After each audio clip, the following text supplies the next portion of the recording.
The entire Epstein files revelation has got me thinking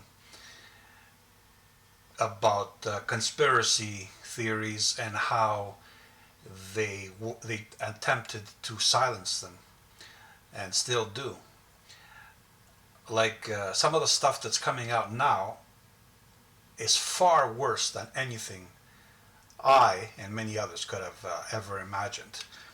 And I recall saying things about what is going on to people and being accused of being a conspiracy theorist in a derogatory, patronizing way, as if I was telling them something supernatural, something that's not possible at all, like I was telling them I saw Bigfoot or something. And the Epstein files reveal that not only are there conspiracies, because the human animal is a conspiratorial animal, but the conspiracies are far worse than anyone could have ever imagined. I recall what ridicule I faced, how dismissive they were towards me, how like I said, patronizing, treating me like I was some tinfoil madman that didn't know what he was talking about. And I like to go through some of the methods they used back then. And a lot of them, of course, now are saying nothing. They've shut their fucking mouths like little fucking babies. And they're saying nothing. Now they're using other methods to silence the theories about what is really going on when they're uttered. So these are some of the methods they use. First of all, what they do is they accuse you of being some kind of loser. That the only reason you would even think that the system is not working as it appears to be working or should be working in theory is because you're some kind of loser that's critiquing the system because he's not one of them, one of the winners. And this, of course, exposes their subjective motives because they're projecting now. Because these idiots always project. So what is this idiot who likes to identify himself as the systemic winner? What is he saying when he's accusing somebody of being a loser? And that's the only reason anyone would critique the system. What he's saying is that he's supporting of the system. He thinks the system is working perfect. It's as it is because he's benefiting from it, or he wants to benefit from it because he's a winner, you see. And the only people that critique the system or the lies, all the bullshit that we're surrounded by, this Americanism, the only person who would critique America and Americanism is somebody who's a loser, right? In a capitalist society, a loser is somebody who can't become rich. And of course, a lot of these morons, they eventually find out that it's not that easy to become rich because you have to do things maybe you're not capable of doing or not willing to do, or maybe it requires effort that you're not up to. That's one of the methods they used. Projection. And projection is always a sure way where you can identify what these people are and how they think, because they always accuse others of what they're most ashamed or guilty of. So when somebody accuses you of something, the first thing you should think about is that maybe he's projecting what he feels about himself upon you.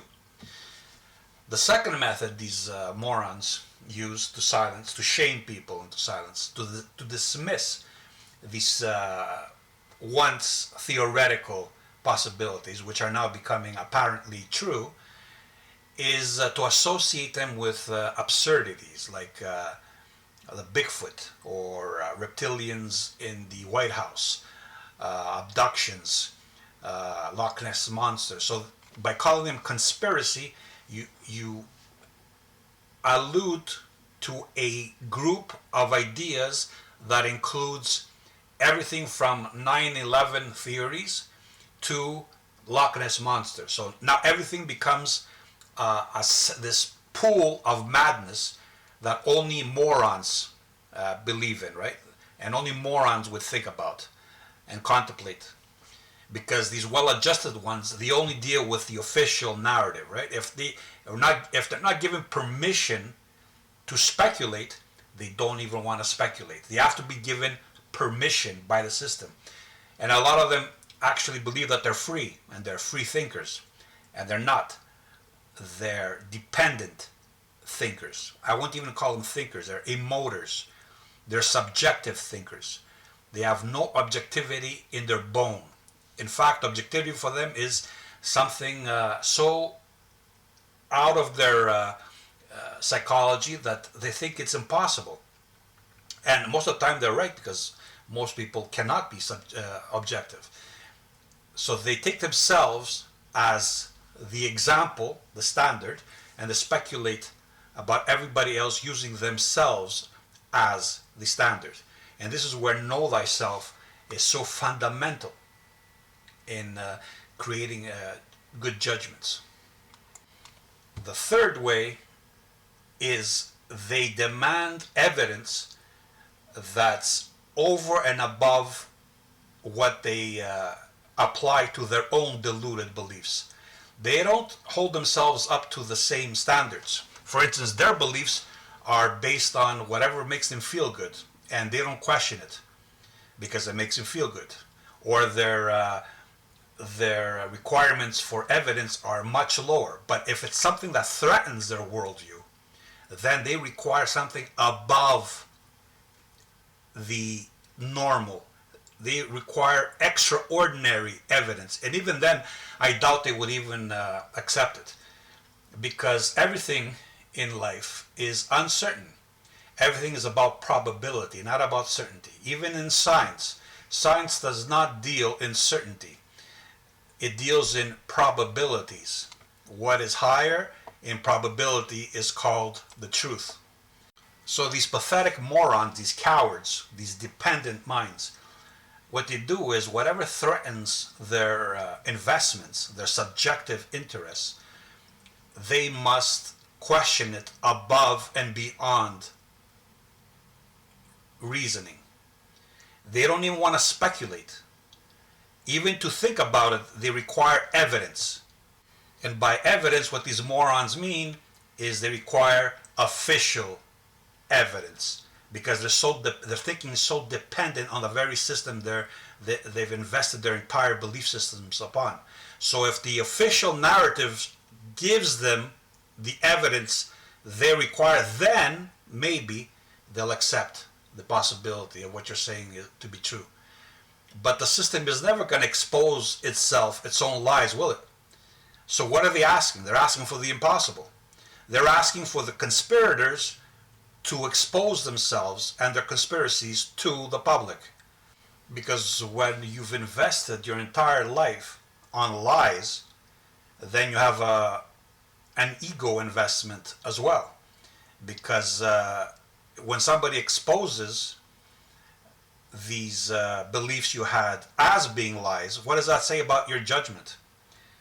It says that you're naive, or you have low IQ, or that you're governed by self-interest only, by the pleasure principle. It exposes your psychology, and this is what they find most threatening.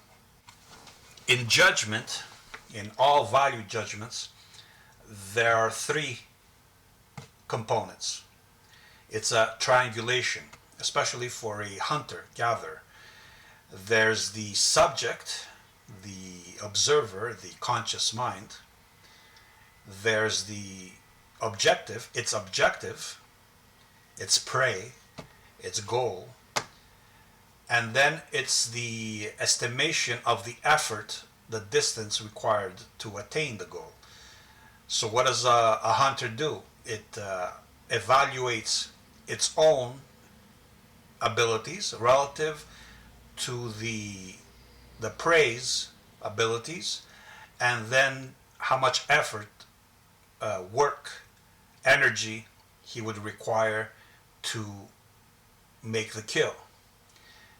Basic triangulation. This is why in Plato the human psyche has three components: the charioteer, the reins, and the steeds, the stallions, the passions, the will, and reasoning. It's always a triad. Now, if you over or underestimate any of those three factors, you will reach a wrong conclusion.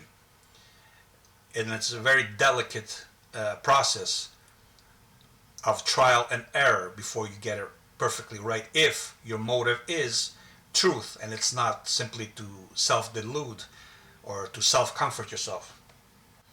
Demosthenes says there's nothing easier than self-deceit. Here is what the evolutionary psychologist Trivers has to say about self-deceit. If deceit is fundamental to animal communication, then there must be strong selection to spot deception, and this ought, in turn, to select for a degree of self-deception, rendering some facts and motives unconscious so as not to betray, by the subtle signs of self-knowledge, the deception being practiced.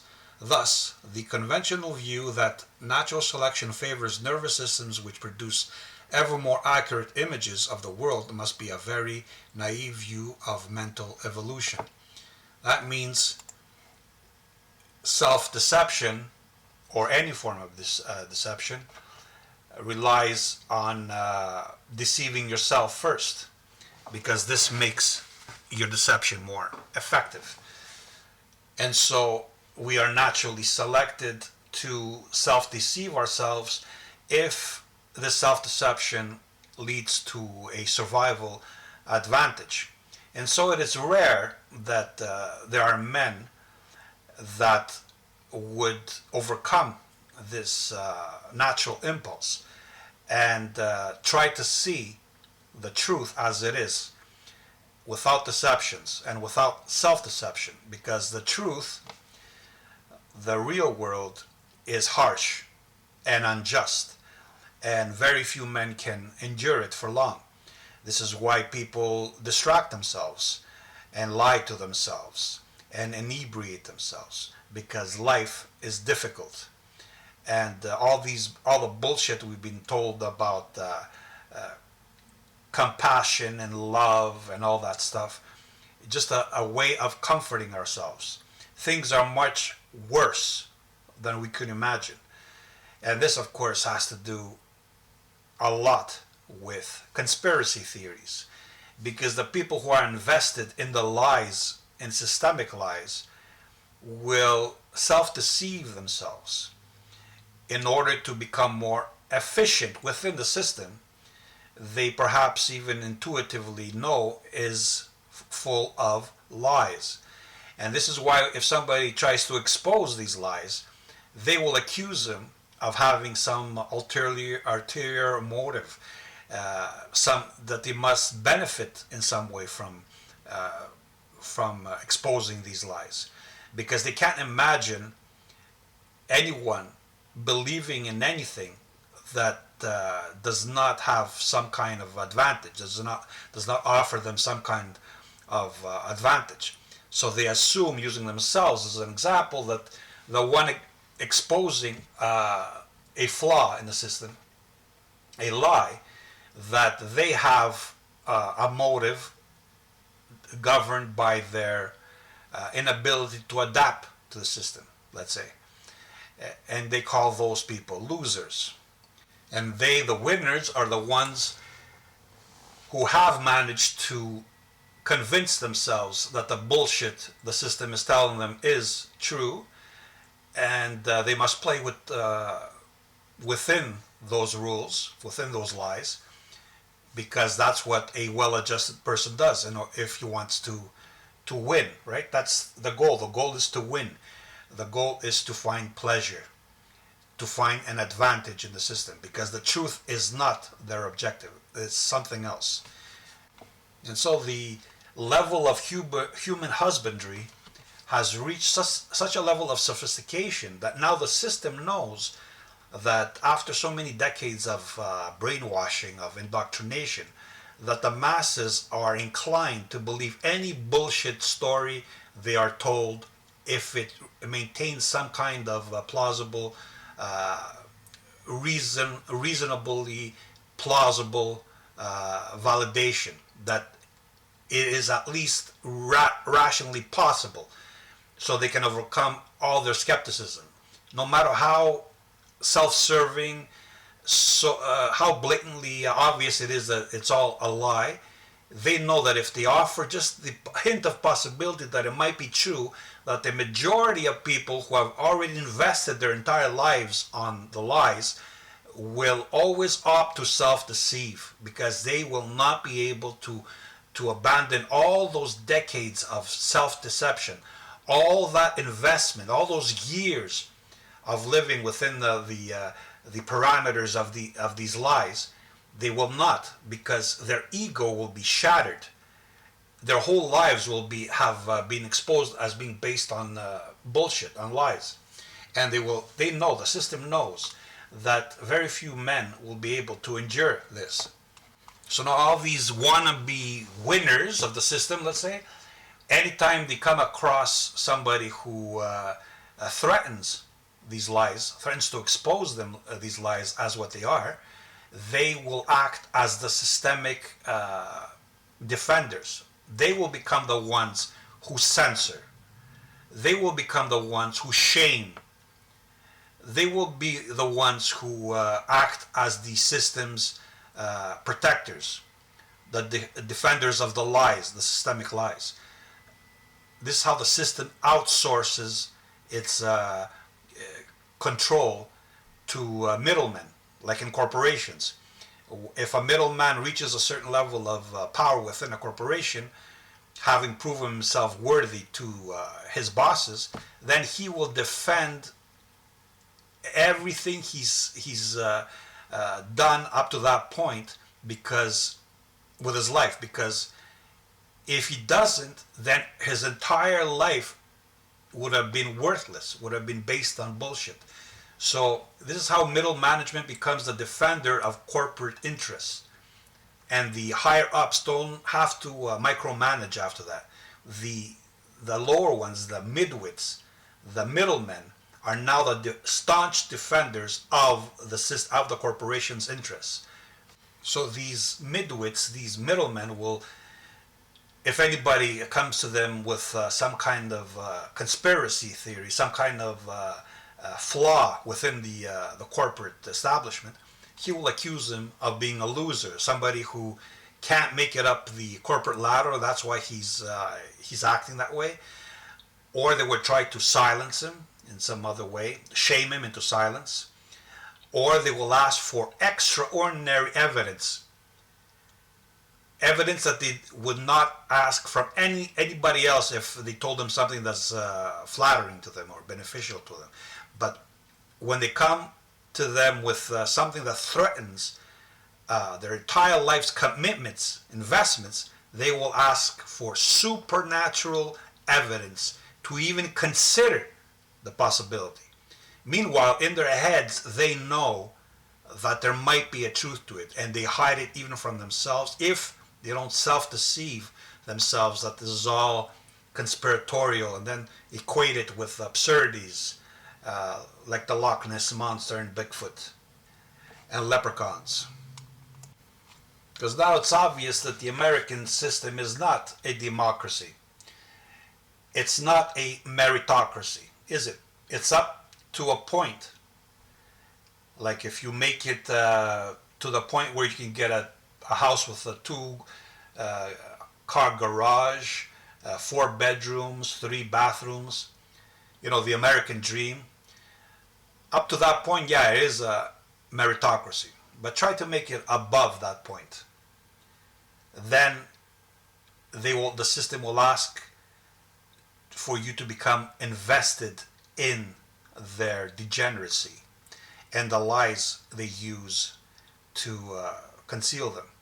This is why all these politicians were selected, not because they had some kind of brilliant mind or they were gifted, but because they had some kind of vice. Because the easiest way to control a person is not through his virtues, but through his vices.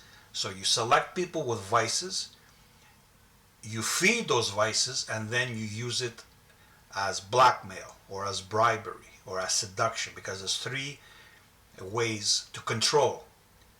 As Doolittle said, Kurt Doolittle, he said there's three methods of control: coercion, seduction, and bribery.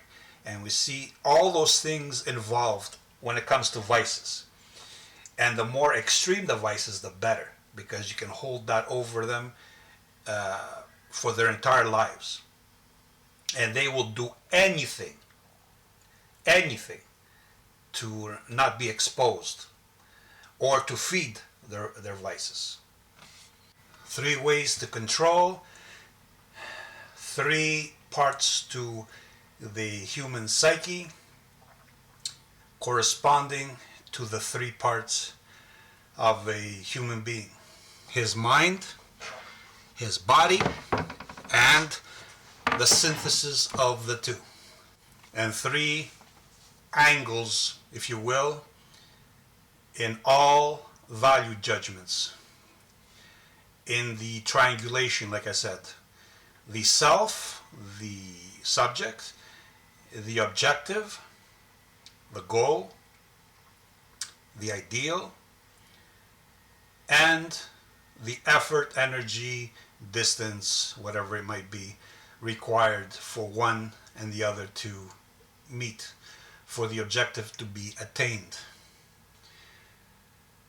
Three parts corresponding, the third part corresponding to the nervous system, where mind and body synthesize.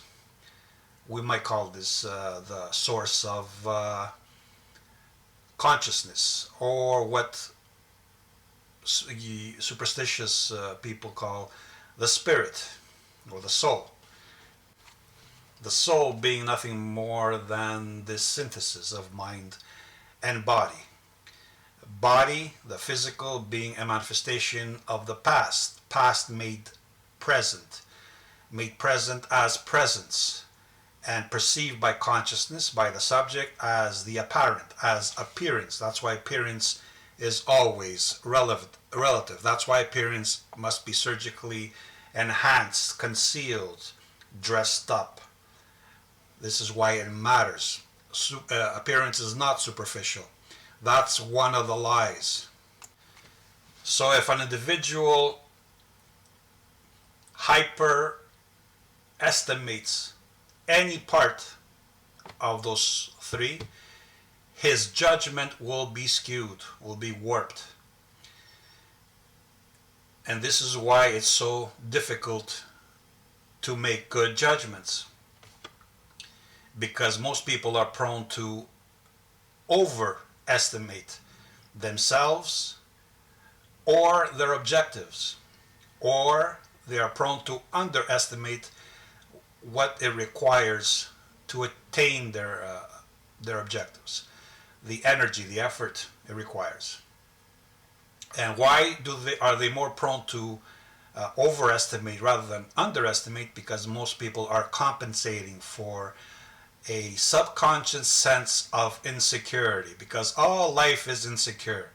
This is why when you hear these morons accusing you of fear, when you tell them something that makes them feel bad or makes them feel afraid, what are they telling you? They're telling you that your ideas, your perceptions, your perspective is triggering in them anxiety and fear, which they are then projecting upon you as your motive. So when they say you're a homophobe, a xenophobe, when you present them with a rational alternative to the lies they believe in, then know that they are projecting their own fears upon you, because they cannot answer to what you're saying. They cannot rationally answer, disprove, contradict what you're saying. So they must slander your motives. They must, because they take themselves as an example, because their beliefs are based on their anxieties, their subjective interests, their fears, they must unload this upon those they are most afraid of, those that expose them to a reality they cannot endure, they cannot cope with. Because, like I said, existence is difficult, it is not easy. That's why philosophers, good philosophers, great philosophers are so rare. And bad philosophers and priests and charlatans and morons are in abundance. Anybody can make another person feel good. Anybody can come up with a lie that the other person will be inclined to believe in. If they understand human nature, especially, this is easy. You just tap into the other person's deepest fears and anxieties, and then you offer them comfort. You offer them hope. Even if it's all lies, they will believe you. They want to believe you, so they're already on your side. A con artist always has his target on his side if his target is weak.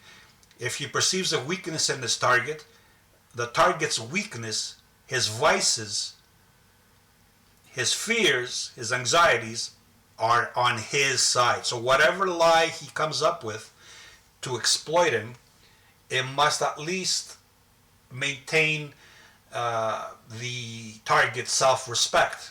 It can't be so absurd that the target dismisses it. It must maintain some kind of reasoning, some plausibility factor. Otherwise, it will be dismissed. If it maintains even a hint of rational plausibility, then the target will always act in support of the charlatan's motives to deceive him. The target wants to be deceived because deception is always, a good deception is always comforting. What do you think Bernays used to come up with his marketing schemes, to invent marketing? He came up with what Freud gave him, the use of sexuality, the promise of sex, of pleasure, to deceive the public. That was his big insight. And how do modern American, especially politicians, how do they get elected when they have such vices, when they're such blatant liars?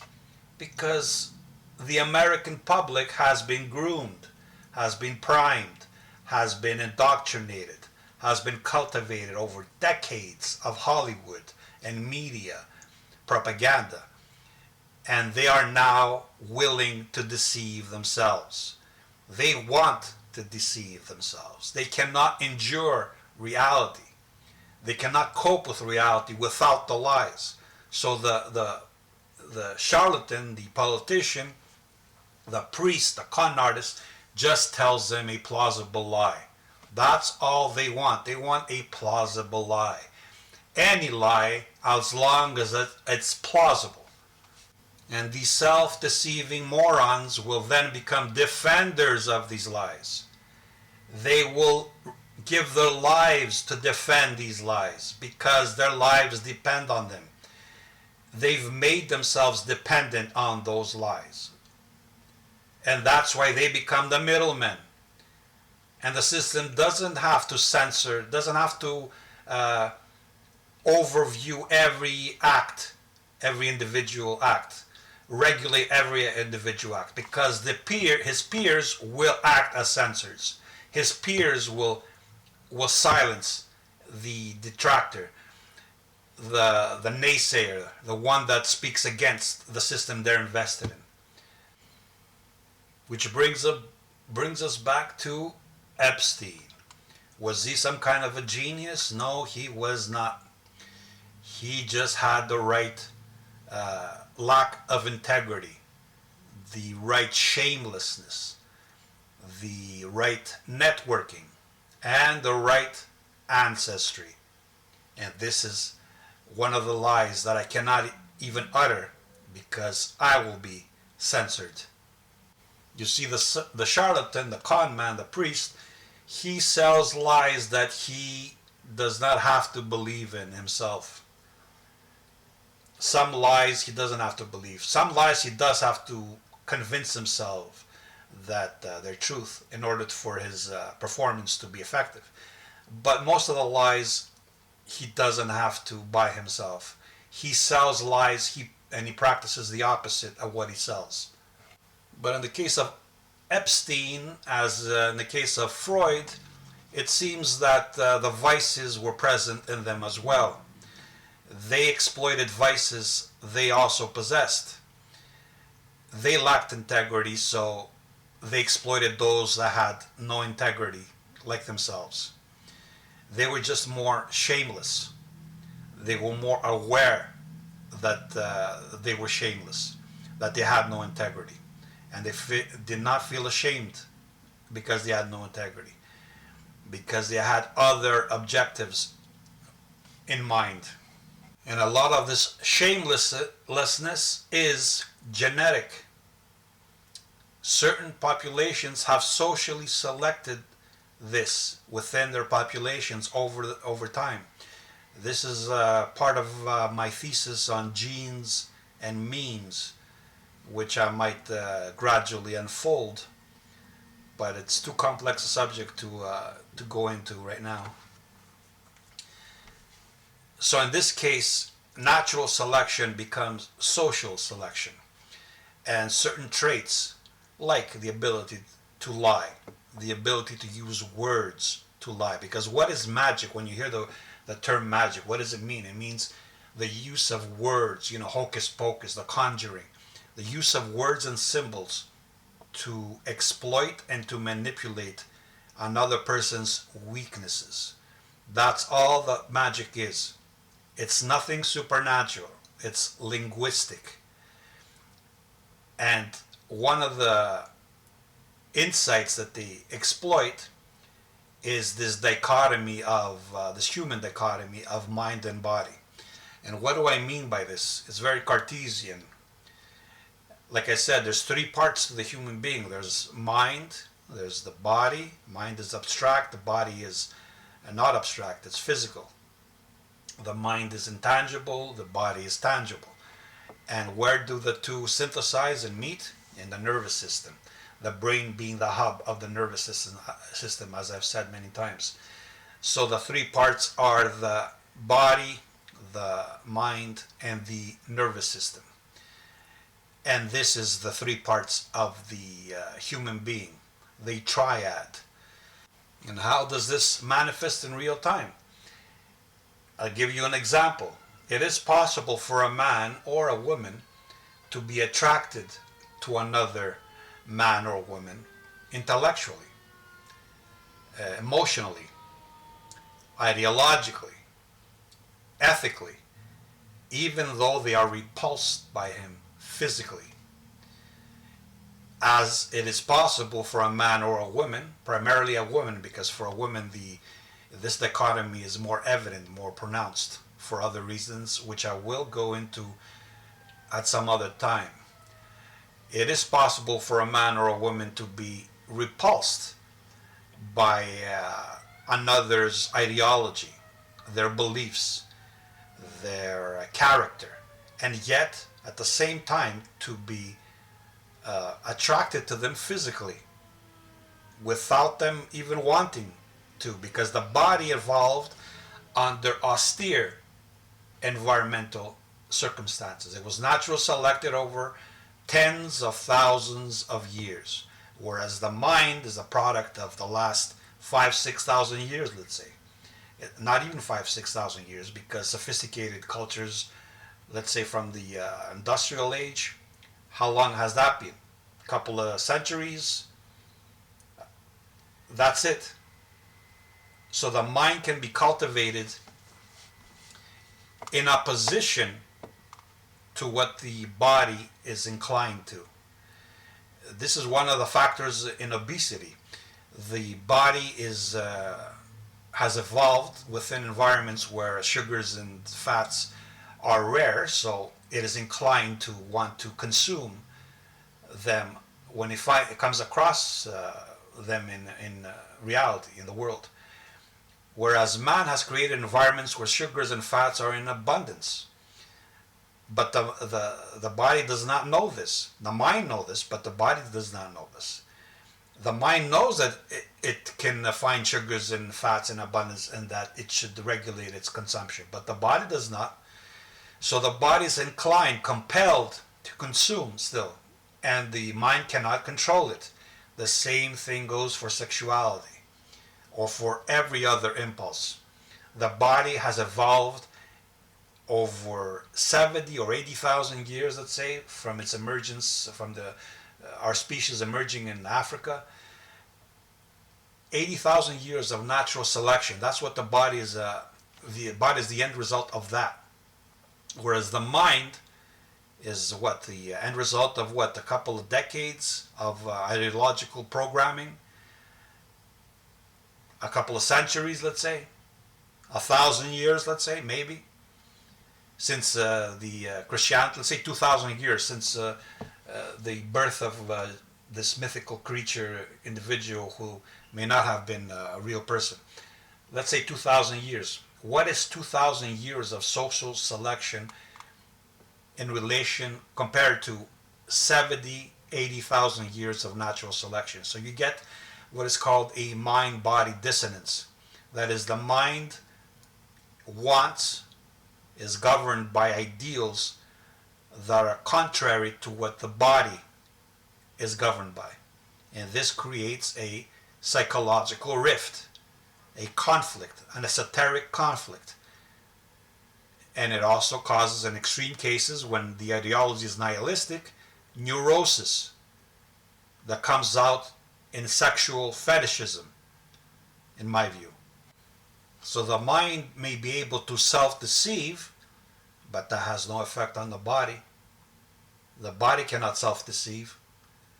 It is compelled by factors that are genetically ingrained in it. That's why there's two sources of memory. I call DNA a form of memory.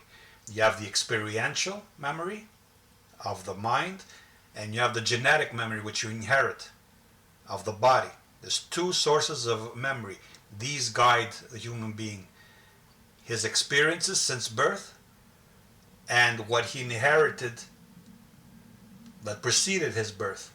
Centuries, millennia of experiences passed on genetically to him. And these come in conflict sometimes, especially, like I said, when the dogma is nihilistic. And by nihilistic, I've defined the term elsewhere. Not the conventional sense of nihilism, which is based on bullshit. The conventional, I'm going to repeat, definition of nihilism is itself part of nihilism. So when I said before that an individual who has been indoctrinated and invested in lies for decades, reacting to a threatening perspective that exposes these lies defensively, accusing them of everything it intuitively knows it is guilty of, that is self-deceit, and trying to silence this individual from continuing to expose him to this truth, because he knows he has no answer to it. He knows his beliefs are based on self-deceit, on self-serving, self-comforting, subjective criteria. And that's why he has to accuse the one who exposes him to reality of suffering from his ailments.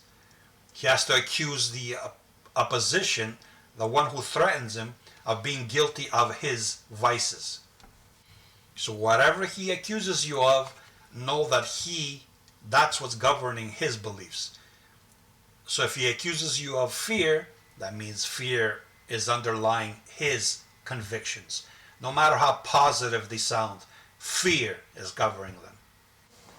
So as an example, so I don't have to become too controversial or too personal.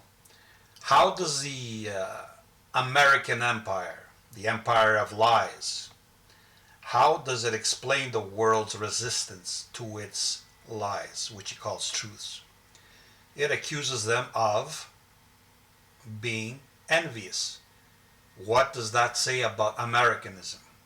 Americanism is based on envy of what it cannot be itself. And because it is envious, it is governed by the desire to make everyone it envies envious of it. I mean, that's what Vidal told us, isn't it? In that quote, he says, and I quote, "Envy is the central fact of American life." Yes, envy. You want to make it so the others can become envious because you feel insecure, because you were made to feel envious of somebody. The anti-aristocratic ethics. What you envy must be torn down. It doesn't inspire you to become like it, but you have to tear it down, or you have to contradict it by making it envious of you. You have to make that what made you feel bad. You have to make that tooth for a tooth, nail for a nail, right? You have to make that which you envied feel envious of you. Envy is what motivates the ambitions of the typical Homo Americanus, to make everyone envious, to make other people jealous. And of course, anybody who exposes you to a truth, to this truth, or to any truth, you will accuse them of being envious. And what does the American empire accuse the world that resists its bullshit, its lies? Its entire system is based on lies. What is it accused of? Of envy. What does the world envy about America? Its wealth and its freedoms. Yes, its freedoms. Because what does an ignoble spirit do when he realizes that his ambitions, his objectives, were highly and grossly overestimated? Does he admit that he was wrong, that his entire past was based on a lie, that he judged wrongly? No, because this will have a severe impact on his ego. What he does is he self-deceives. And in order to self-deceive, he has to continue with the ruse, the lie. And he has to promote the same objectives on others that he was motivated by and proved to be unfulfilling, or proved to be less than what he expected them to be. Like I said, the triangulation of a judgment, a perception, evaluation of yourself, know thyself, the evaluation of your objective. Is it attainable? Is it as it appears to be, or you were told it would be? Is it that good? And the third is the work effort required. So a lot of these people, when they attain their goals, or they approach the attainment of their goals, they realize that their goals were based on lies. And this has a severe impact on their psychology. A lot of them go crazy. A lot of them turn to drugs. A lot of them rediscover God. A lot of them they become vengeful. Instead of saying the truth, they continue with the lie. They continue promoting the idea that their objective, that proved to be less than what they expected, they continue promoting it as being the highest, that it's more than they expected. That's incredible. And this happens you see it in Hollywood a lot, when these stars, they reach the pinnacle of fame and fortune, they realize it's a vacuous, an empty place. It's not what they were expecting. And they had to do all kinds of shit to get there. They had to sell themselves to the devil, as they say. They had to contradict their integrity, their values, their morals, maybe sometimes. And a lot of them go crazy. But a lot of them are shameless, because you don't make it there unless you have some degree of shamelessness. Because a lot of the things you will be expected to do require a certain level of overcoming your sense of shame, your sense of integrity, your value system, your dignity. Because if you want to make it big, you have to do things that nobody else is willing to do. You have to outperform. This is the casting couch in Hollywood. This is the same thing in media. You have to do things the next person you're competing with is unwilling or unable to do. Not because they don't have the smarts, because they don't have your shamelessness. If you have any integrity, any dignity, and it's holding you back, then you have to overcome it. Because you will be asked to do things to get to the top, to earn your way to the top. And this is true of the political system in the United States, because they want to have you under their control. So they will ask you to do things that they will then hold over your head as blackmail. So they will give you fame and fortune and power, but they will always keep the rug under their control, so they can pull it from under your feet and use it as a bargaining tool to control you, to manipulate you. And this was what the entire Epstein affair was all about. About making these powerful men do things, exploiting their vices, their sexual vices, whatever it is, and then holding this over their head, either as a form of coercion, form of seduction, or bribery, blackmail. And sex is a core factor, a core force in human psychology, because sex is the answer, is nature's answer to mortality. And of course, it's been genetically ingrained in human beings, in all organisms, but especially in human beings too, as a way of overcoming their mortality through the use. And most of them don't even know it's about mortality. It's all about pleasure for them, like an animal, because they're lower level creatures.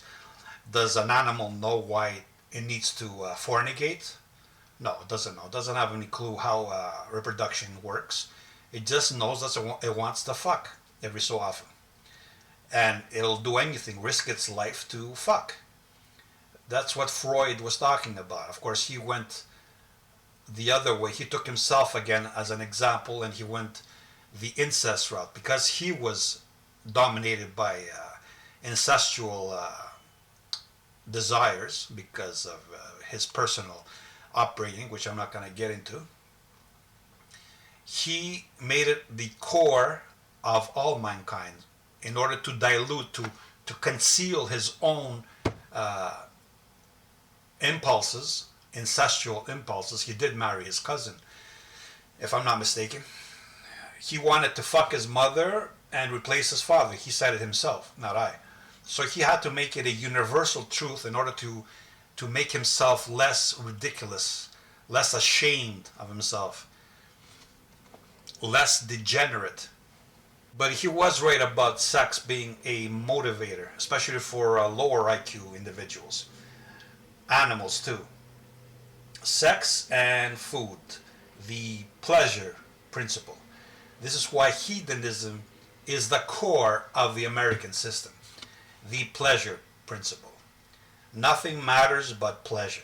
Pleasure is what keeps the republic unified.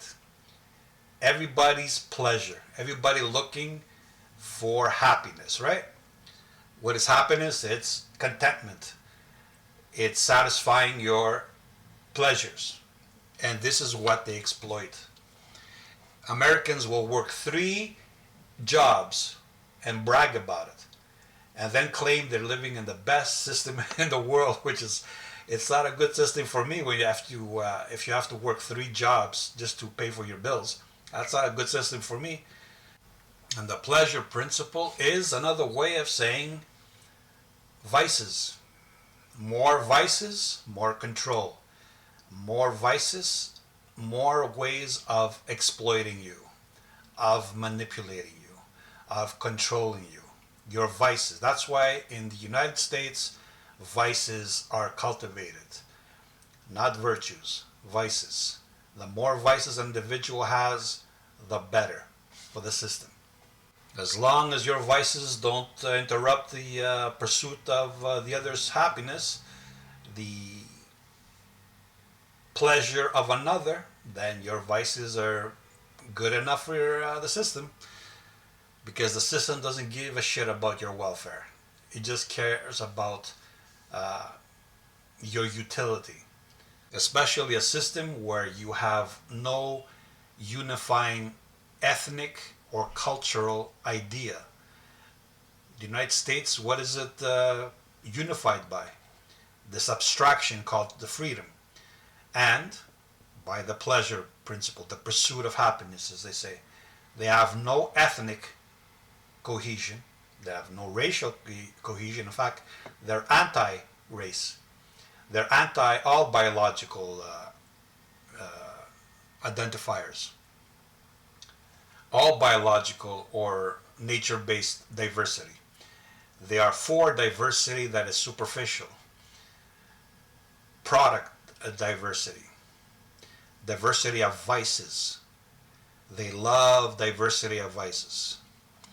The more vices you have, the better for them. Like I said, as long as your vices do not disrupt the pursuit of the other person's, the pleasuring of the other person's vices, the satisfaction of the other person's vices. What is the ideal American citizen? Homo Americanus, the last man, a man of vices, a hedonist. If the American people ever acknowledge the truth, not only were told about the truth, because they are being told about the truth and they are dismissing it as conspiratorial gobbledygook. If they ever psychologically were able to acknowledge and accept the truth, then the entire republic would dissipate, would end in lynchings, in mass murder, I would say, in mass executions. But luckily, the human psychology does not work like that. The average dimwit, especially, and the midwit has psychologically blocked the truth, does not even want to consider the truth. He wants evidence that can never be provided. He wants certainty, and of course certainty is subjective, right? One man's probability factor is lower than another man's.